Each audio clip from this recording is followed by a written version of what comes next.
Bishop Dale C. Bronner.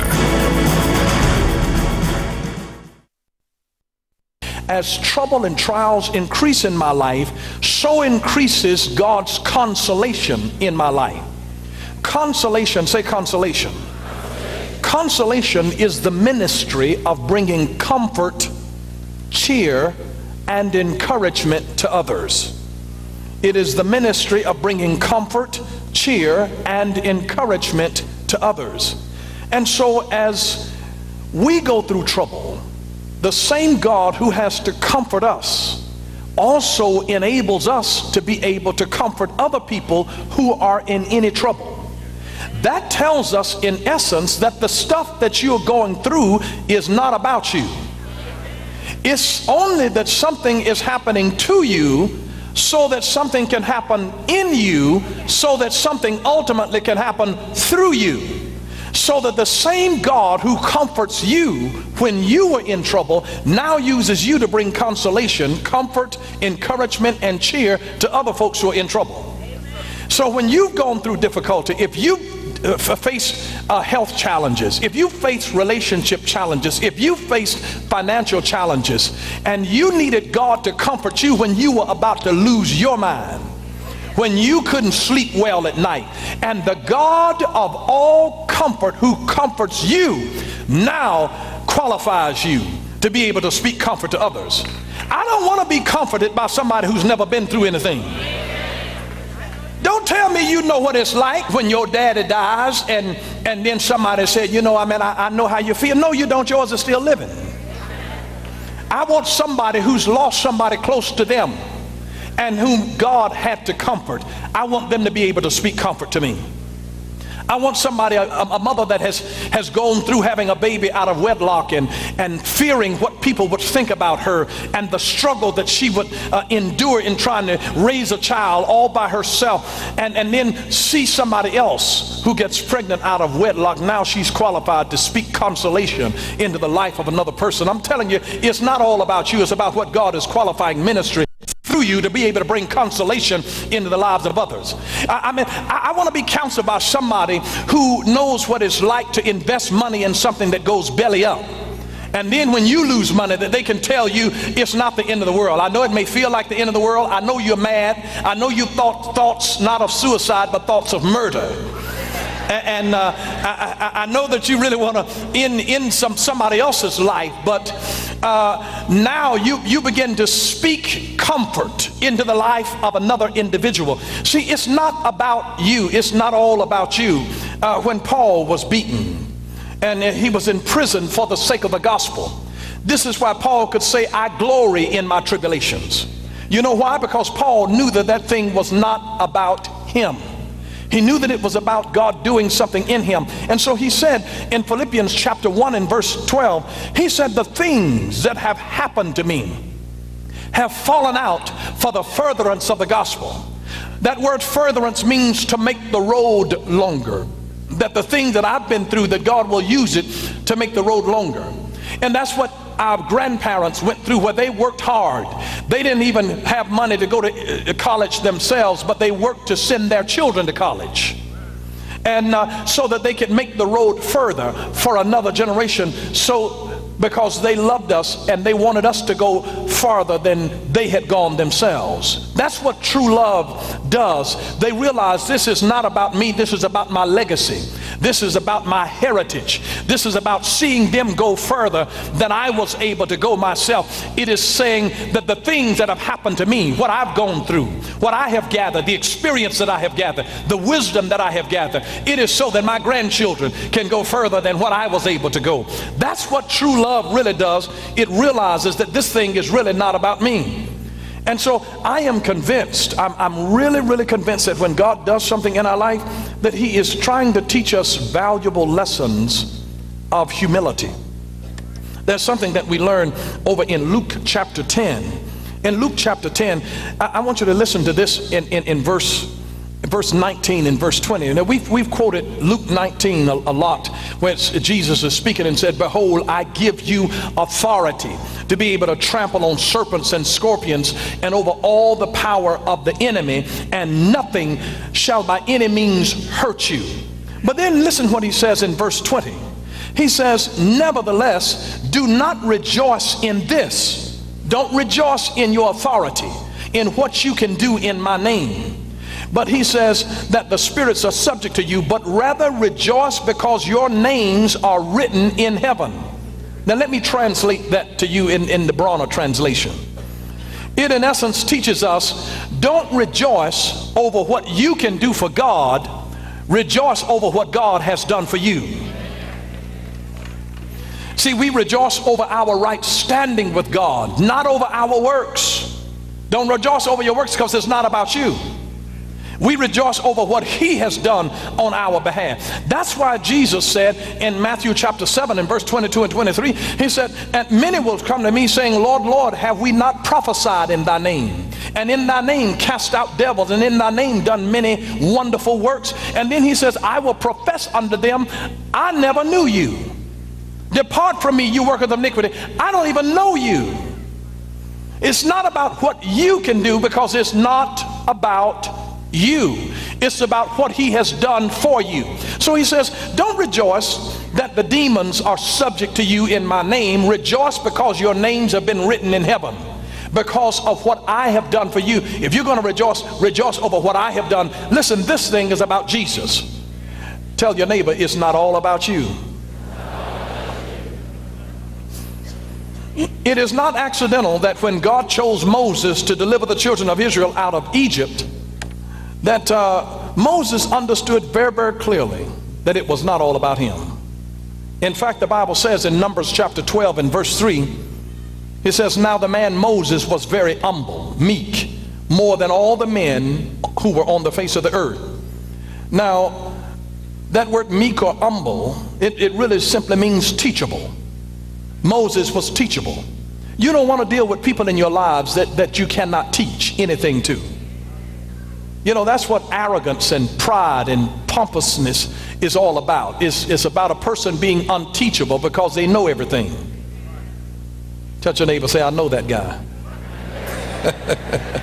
Now, if you live with that guy, just look straight ahead, keep smiling.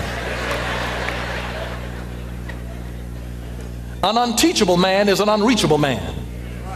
You cannot teach a man a lesson that he thinks he already knows.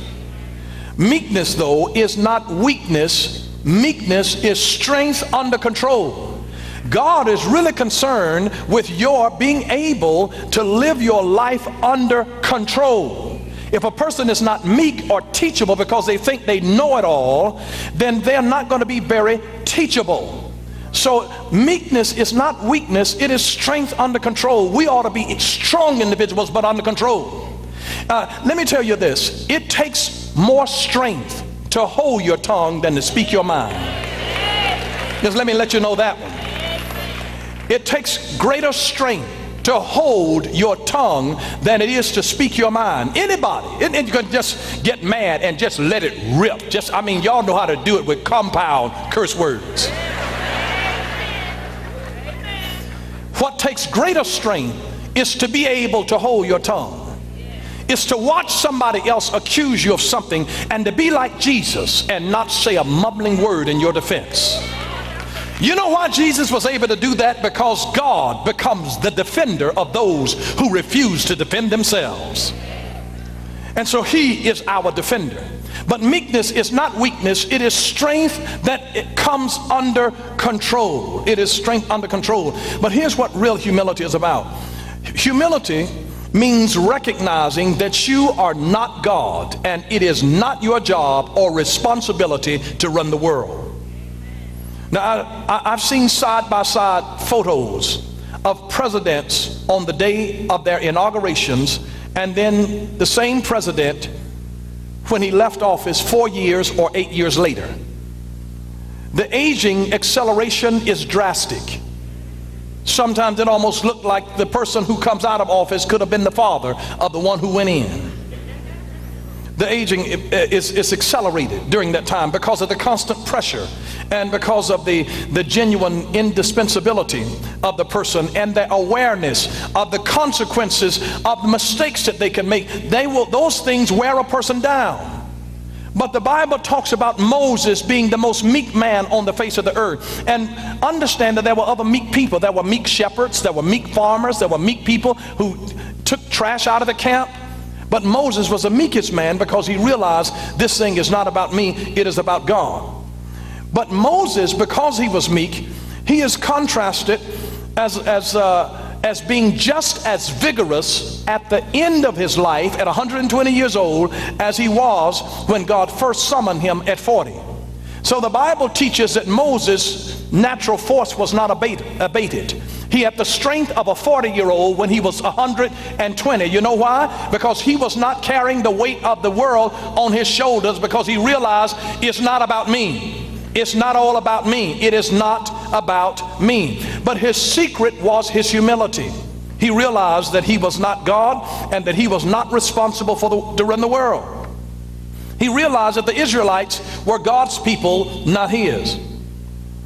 And so humility, it is not merely self-effacement nor false humility. Humility is the realization that not everything that happens in life is all about you. Remember now that humility is not thinking less of yourself, it is thinking of yourself less. It's just thinking of yourself less. In other words, humility is the opposite of the word narcissism. Narcissism. Now you have to look that up when you go home. N-A-R-C-I-S-S-I-S-M. Narcissism. It is, in its simplest understanding, it is egoism or egocentrism, where you act as though the whole universe revolves around you. I know that none of you have ever met a person who thought that they were the center of the universe. But I know some people who interpret everything that happens to them as though the whole world revolves around nobody but them. I mean, just like if it rains on a girl's wedding date, and she all of a sudden, because she's narcissistic, she thinks that there is a cosmic conspiracy to ruin her wedding. But the truth of the matter is that it is just weather. And while she's crying over it raining on her wedding day, there's a farmer who is rejoicing. There's a gardener who's saying, thank God. There's a homeowner who's just planted grass seeds that is saying, goody, rain finally. And so it's not just about you. Remember now that Moses' humility helped him to understand that his successes were not his but God's, and that he was only an instrument in the hand of God, and that the failures that he experienced, like the golden calf or the grumbling of the people over the lack of food or the lack of water, that these were arguments between the people and God and not the people and Moses. Moses understood that. One man who spent most of his adult life in prison, almost knowing that he would be caught and bring shame to his family, he was asked, why did he do it? And here was his response. I mean, why would you do this criminal behavior, knowing that you're eventually going to be caught, knowing that it would bring shame on your family? And this is what he said, is that when something is missing inside you, there is something exhilarating about deciding that you are above the law, that the rules don't apply to you. Now that would explain why a teenager would shoplift even though they can easily afford the item that they just shoplift. It's not about trying to get something that they desperately needed and they didn't have the money. There are people that are going in and shoplift and they got money in their pocket to buy that item 10 times over. It's not even about that. You see, grandiosity tells us that we are special, and that the rules and that the prohibitions don't apply to us. They apply to other people, but they don't apply to us. But humility is the cure for those faults. The way to rise above them is by lowering yourself. You see, expecting the world to treat you fairly, hear me carefully, because some people are so narcissistic that they think that everything ought to be about me. And when something happens and they interpret it, well, you know what? I wouldn't have hit you had you not been the one. It's always everybody else's fault but theirs. And somehow they have a way to explain everything that happens because they put a spin on it, because they are the center of the universe. I know you all don't know anybody like this. where it's always everybody else's fault. And they're always blaming other people about what's wrong with them and what's wrong with the world. They are not the problem. They're always a victim, and somebody else is always doing something to them. It's always working against them. This is always happening. That's always happening. I know you don't know anybody like that. But expecting the world to treat you fairly just because you are an honest person, hear me carefully, is just like expecting a bull not to charge you just because you're a vegetarian.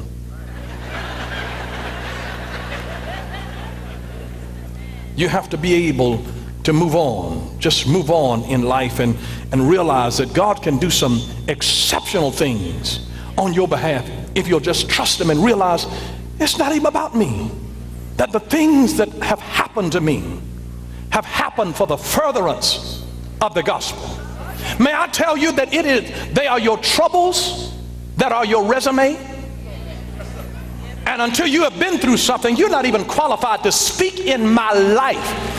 Don't tell me anything about trusting God until you have raised children and had to struggle and pray and wear your knees out saying, God, help me. You don't even qualify to speak into my life until you've had to pick yourself up from a busted marriage and now trust God to be able to help you to live your life in sanity once again. Until you've been healed from a terminal illness, until you've gone through surgery. Don't talk to me about faith.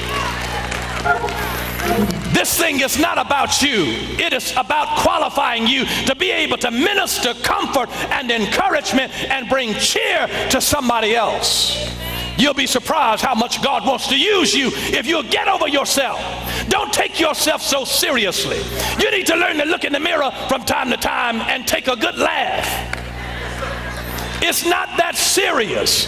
Get over yourself. This is not just about you. Stop whining and belly aching and realize that's the only reason that this has happened. God could trust me with this. The stuff that maybe has happened to you, maybe He couldn't trust other people with it. But God is going to turn something that looked like misery in your life, He's going to turn it into ministry. I declare that what was stress is getting ready to turn into strength. And God will do a turnaround and qualify you in your own life, that He'll teach you how to pray, He'll teach you how to trust God, He'll teach you how to believe, He'll teach you how to do some things that you didn't even know you had the strength to do, the ability to do, the creativity to do, the comeback kid nature to do. I meant to let you fail in this area and then come back and say, you know what, I'm going to have another baby, I'm going to start another business. I'm not over because I'm an entrepreneur in my spirit. If you are, even if this business fails, there is another one in me that is coming down the pipeline ready to be birthed. When you realize this is not about me, it happened to me, but now I'm going to let it happen through me. And so I'm not going to let the blessing stop with me. This thing is so I can encourage somebody else who is down and out, so I can discourage somebody else who is frustrated, so I can encourage somebody else who is frustrated with themselves and frustrated with God. It is so that I now can come with the ministry of consolation, ministering encouragement and comfort and joy to somebody else who's going through.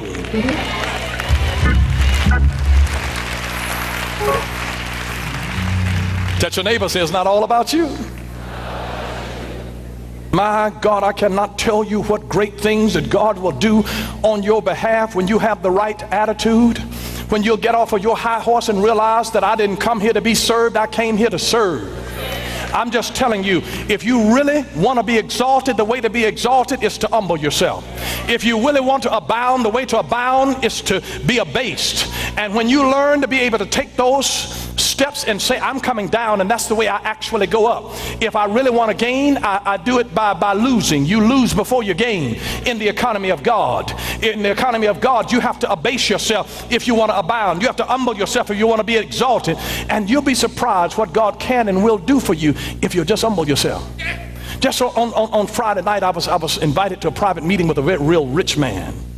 He's a billionaire with a B. And I had a private invitation to go there and be one of the number in the meeting. And so when I walked in the room, they invited me to sit at the table with the billionaire with the B. And I had eaten before I got there, but so when he's finishing up his little meal, I saw them bring him a cup of coffee, and it was in a paper cup, and the coffee was scalding hot, and so hot that he couldn't really hold it too long because it was burning his fingers. And if you're really going to have a servant's heart, you're going to have to be looking for needs. I realize that even when folks have money, that they still have needs. And so, me being the thinker that I am and the leader that I am, I said to me, this man needs a cup. Now, he's 83 years old. He needs a cup, but he's a billionaire with a B. So I get up to go and get him a cup. And I bring the ceramic cup back, and I reach over and get his paper cup, and I pour his coffee into the ceramic cup. And he looks up at me and says to me, thank you. Now he said, sit down here right beside me.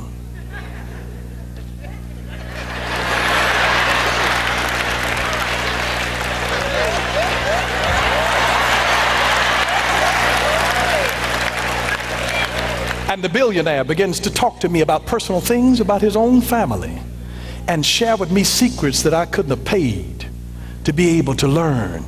And the only reason that I got it is because I humble myself. I could have said, you know what, I have a custom-made suit, and I don't work here, because I didn't. But you know what I realized? It's not about me. And when I sat down, he said, do I call you bishop or do I call you pastor? I said, as long as you call me.